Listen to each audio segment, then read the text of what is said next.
Sa layuning maiparating sa mga taong bayan ang tamang impormasyon sa mga pangyayaring bahagi ang mga sundalo sa Hilagang Luzon, sa ika-10 taon ay pinasinayaan ang paghahalal ng mga opisyal ng Press Corps sa AFP Northern Luzon Command.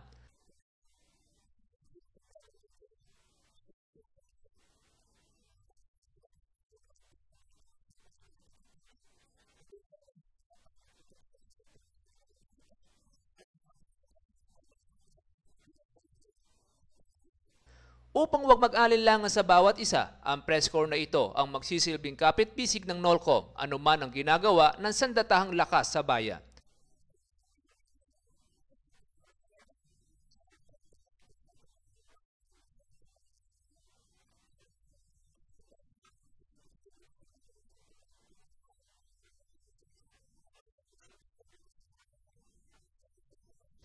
Sa pamamagitan ng ganitong ugnayan, inaasahang mas magiging epektibo ang komunikasyon ng media at AFP upang ang mga mamamayan ay makinabang sa proseso ng demokrasya. Berhilio Bunag para sa Hataw Balita ng UNTV News Worldwide. Berhilio Bunag para sa UNTV News Worldwide at ito ang balita.